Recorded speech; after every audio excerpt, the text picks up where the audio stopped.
कल लोकस समझाना शुरू किए थे। लोकस किसको बोलते हैं कि यदि कोई पाथ पे कोई पॉइंट मूव कर रहा है, ये कोई मूविंग पॉइंट है एक्स वाई, यदि इस पाथ पे मूव कर रहा है, इस पाथ का इक्वेशन इस पॉइंट का लोकस का है। लोकस किसका होता है? पॉइंट का।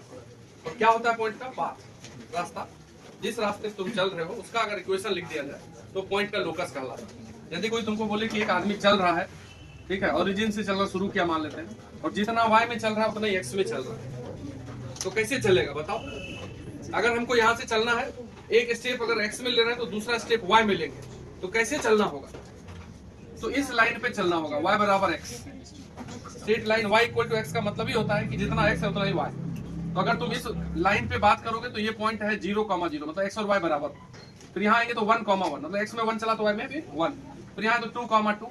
तो यदि कोई हमसे बोल रहा है कि ऐसा चलना है कि x और y दोनों बराबर डिस्टेंस कवर हो, तो किस लाइन पे चलना होगा? y equal to x। ठीक है, तो ऐसे ही क्वेश्चन हम लिखते हैं। लोकस के क्वेश्चन को बनाने के लिए सबसे पहले क्या करना होता है कि जिस पॉइंट का लोकस निकालना है उसको एक वेरिएबल पॉइंट मान लेते हैं। बुक में यदि देखते हैं, जैसे कोई बोले कि find locus of A point और कोई कंडीशन दे दे, ठीक है, इस पॉइंट का लोकस निकालना है जिससे कि ये इससे इतना दूरी पर हो, इससे उतना कुछ लिख देगा। तो जिस पॉइंट का लोकस निकालना है उसको बुक वाला एच के मान करके बनाता है। ऐसे तुम एक्स वाई करके भी बना सकते हो डायरेक्ट, कोई दिक्कत नहीं होगा। जैसे क्वेश्चन लिखते हैं फिर समझाते हैं। लिखो तो find locus of A point,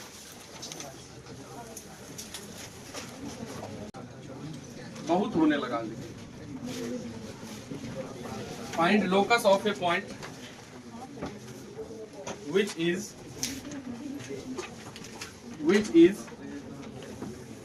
equidistant, find locus of a point which is equidistant from point 2,4 from point 2,4 and origin।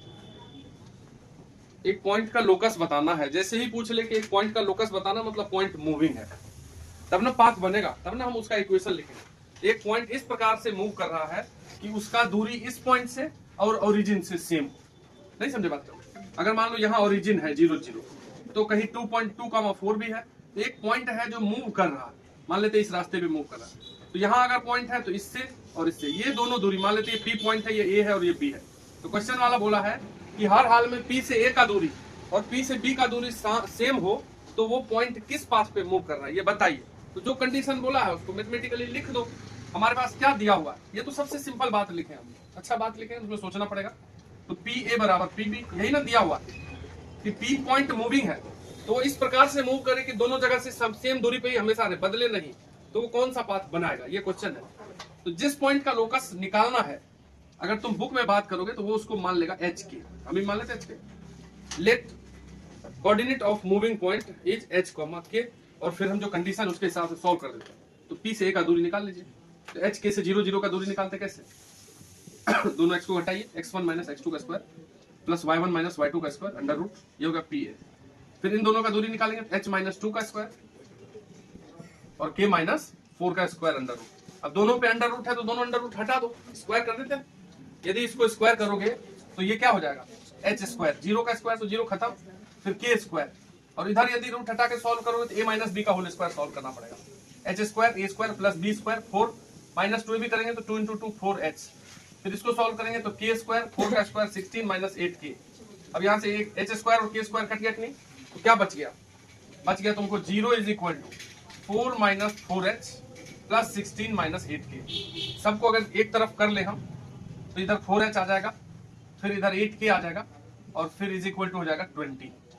4 common करके कटा भी सकते हैं, इसमें भी 4 है, इसमें भी 4 है, 4 हटा देते हैं तो h प्लस 4 हटाओगे तो 2 बचेगा, यहाँ पे 4 हटाओगे तो 5। अब आंसर लिखते वक्त h को रिप्लेस कर देना है x से और k को रिप्लेस कर देना है y से। Replace h by x and k by, इसलिए हम शुरुआत में ही x y लेके चलते तो रिप्लेस करने की कोई जरूरत नहीं, वो तुम समझ जाओगे।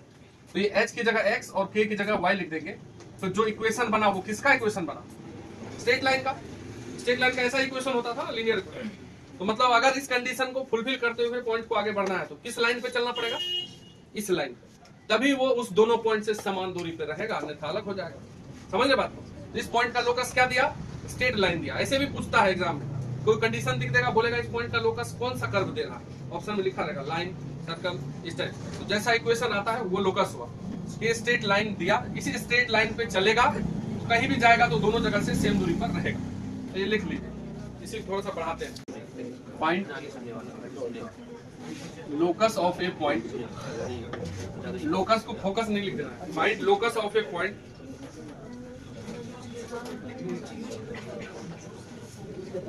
find locus of a point which moves in such a way that, जो कि घूम रहा है, इस प्रकार से घूम रहा है, ठीक है। अब वो कैसे मूव कर रहा है वो कंडीशन बता रहा है, ठीक है। In such a way that its distance from point 3,0, its distance from point 3,0 is 3 times its distance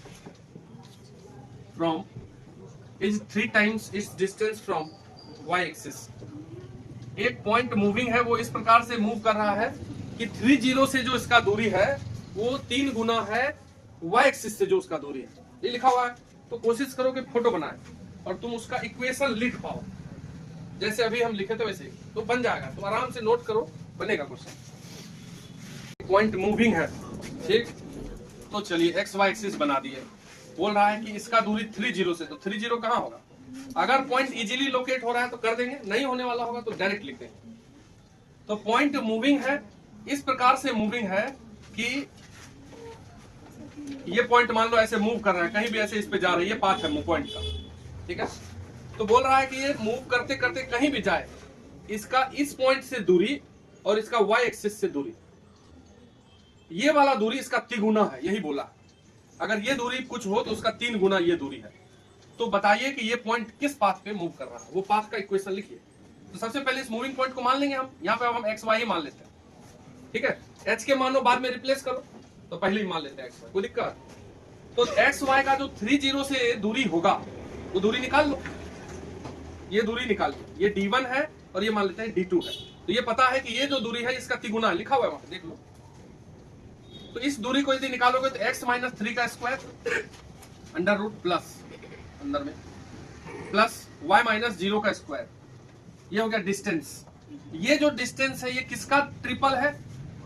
y axis से पॉइंट का दूरी। अच्छा बताओ, किसी पॉइंट का अगर मान लो ऐसा लिखा हुआ है, ये लिखा हुआ है तुम्हारा 3,2, इसका क्या अर्थ होता है? इसका अर्थ होता है कि ये दूरी कितना है? 3, x एक्सिस वाला दूरी पर, ये ऊंचाई कितना है? तो किसी पॉइंट का y एक्सिस से दूरी वो x कोऑर्डिनेट ही होता है, उसको निकालने का कोई जरूरत। अरे इस 3,2 का y एक्सिस से दूरी ये कितना है? 3 है, ये वाला दूरी ये यही होता है। तो अगर x y यहाँ लिए हो तो इस y एक्सिस से दूरी ये x है, x एक्सिस से बोलता तो y होता, यानी कि 3 गुना है x। कोई दुख? अब इसी को स्क्वायर कर दीजिए दोनों तरफ, तो रूट हट जाएगा, तो x - 3 का square plus y square equal to 9x square. तो इसको सॉल्व कर देते हैं, x square plus 9 - 6x equal to 9x square. सबको एक तरफ लेके चले जाएंगे तो ये x स्क्वायर उधर जाके माइनस होगा, 9x स्क्वायर में 8x स्क्वायर, ये y स्क्वायर उधर जाएगा तो माइनस y स्क्वायर, 6x उधर जाएगा तो 6x, 9 उधर जाएगा तो 9। ये वाला कर्व आया, ये कर्व अभी हम पढ़े नहीं, नाम नहीं जानते हैं, तो यही हुआ locus of moving point B. कोई दिक्कत? ये इक्वेशन जो बना ये उसके पाथ का इक्वेशन बना लिया। अब किसी पॉइंट का y एक्सिस से दूरी कैसे देखते हैं, डायरेक्ट x एक्सिस से दूरी कैसे देखते हैं, ये अभी हम इधर बताए, तो उसको तुम बगल में लिख लोगे।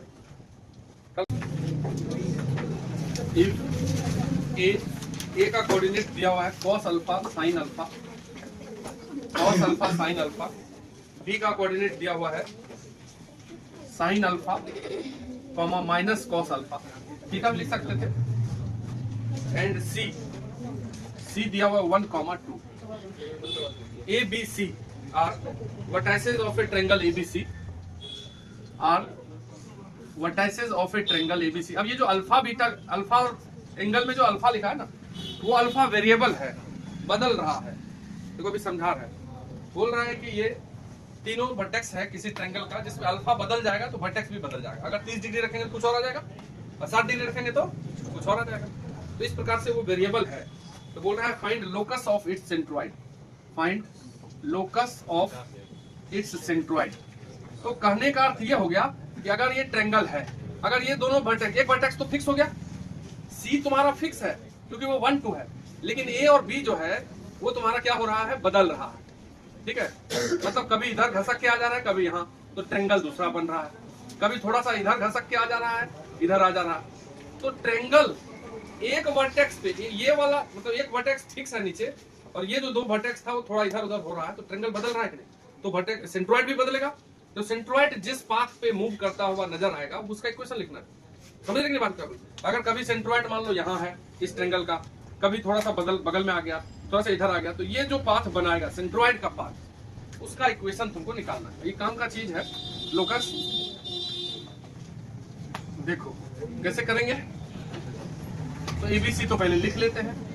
ये ए हो गया कॉस अल्फा साइन अल्फा, और बी हो गया तुम्हारा sign alpha minus cos alpha, 1,2। Centroid को क्या मान लेते हैं, x,1। ये मान लिया।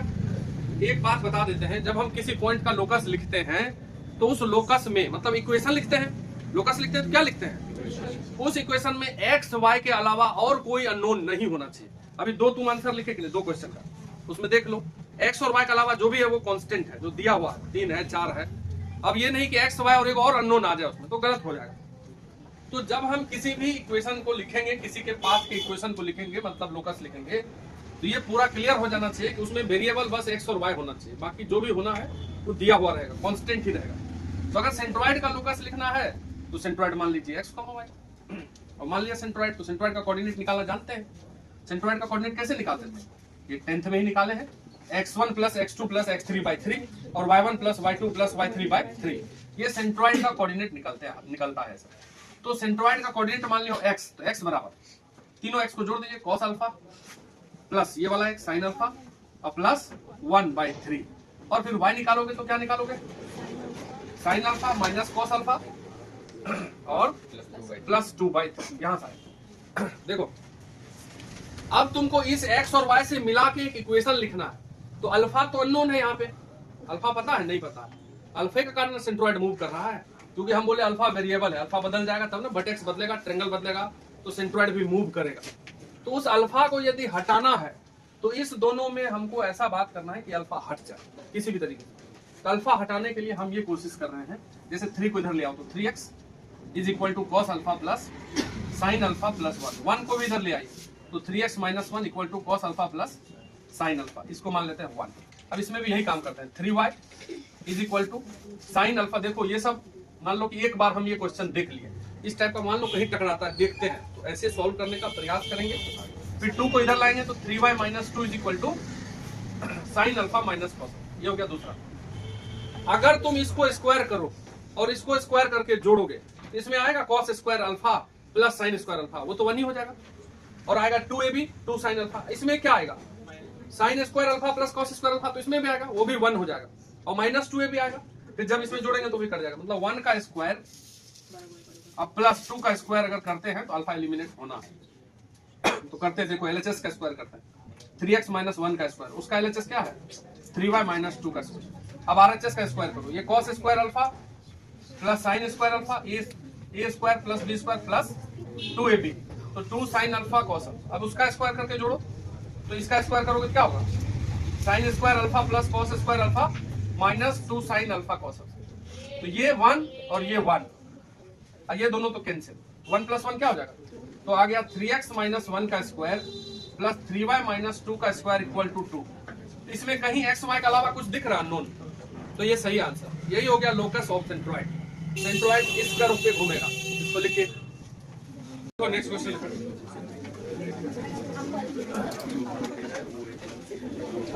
लिखो, a stick of length L, question लिखो, a stick of length L, a stick of length L units rest against a stick of length L unit rest against a wall of floor। ऐसे ही मतलब जैसे सीढ़ी लगा रहता है, ये वाल है मान लो, एक सीढ़ी लगा हुआ है, वही लिखा हुआ है कि ए stick of length L unit, ऐसा एल यूनिट का एक छड़ी है जो इस वाल के सहारे रेस्ट में लगा हुआ है, वही लिखा हुआ है, ठीक है। The stick begins to slide, जो स्टिक है वो स्लाइड करना शुरू कर देता है, बिगिंस टू स्लाइड, ठीक है, ऑन द फ्लोर, जहां लगा हुआ है वहां पे स्लाइड करना शुरू करता है। जैसे ऐसा छड़ी लगा हुआ है, ऐसा ये फ्लोर है, यहाँ पे ऐसे लगा हुआ, तब स्लाइड करना शुरू होगा तो ऐसे स्लाइड करना शुरू होगा, दोनों छोर स्लाइड होगा, जो जमीन पे लगा हुआ है वो भी आगे खिसकेगा और ऊपर वाला भी नीचे जाएगा। ऐसा लगा हुआ है छड़ी, तो इसको स्लाइड कराएंगे तो ये वाला छोर नीचे आएगा और ये वाला छोर इधर जाएगा, है ना, स्लाइड होगा। तो स्लाइड करना शुरू करेगा तो पूरा छड़ी तुमको जगह चेंज करेगा अपना, है ना। तो बोल रहा है find locus of its middle point, find locus of its middle point, ठीक है। उस छड़ी का जो मिड पॉइंट जिस पाथ पे मूव करेगा, पूरा छड़ी अगर तुमको स्लाइड होगा तो मिड पॉइंट भी खसकेगा, तो वो किस पाथ पे खिसकेगा, ठीक है। तो ये क्वेश्चन कई जगह पे आया हुआ है, छोटा सा क्वेश्चन है, बस तुमको सोचना है।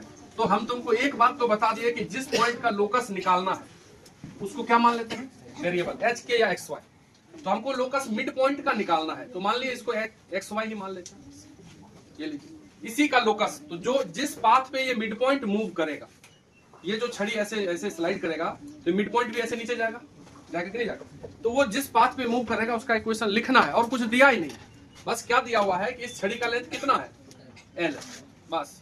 तो जो लोकस आएगा, जो आंसर आएगा, उसमें एक्स वाई के अलावा एल ही होना चाहिए, क्योंकि एल हमको प्राप्त है, एल लेंथ का छड़ी है तो वो पता है, तो इसलिए एल आंसर में रहेगा, और कुछ अननोन चीज नहीं होना चाहिए एक्स वाई के अलावा।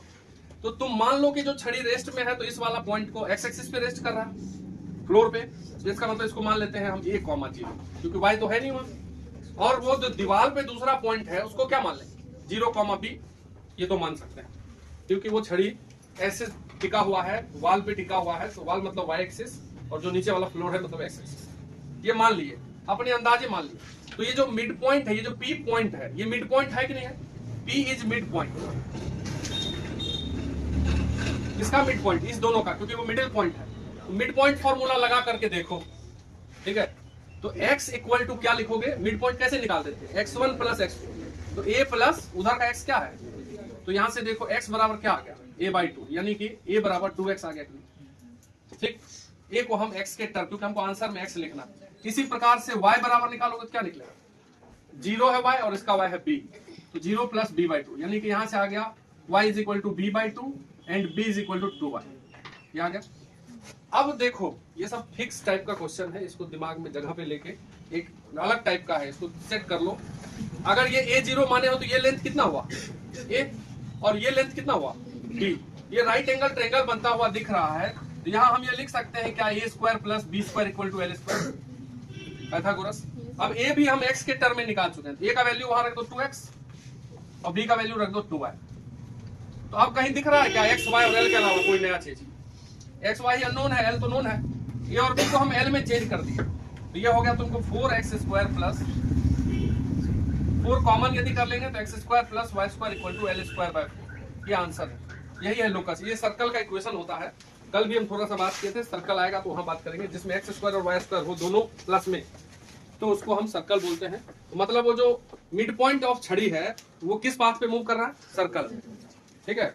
तो सर्कल पे ये जो मिड पॉइंट है ये इस टाइप से टर्न लेगा, ऐसे जैसे ये झुकता जाएगा, ये सर्कल का हिस्सा बनाएगा, ठीक है सर, एक बार लिख लीजिए।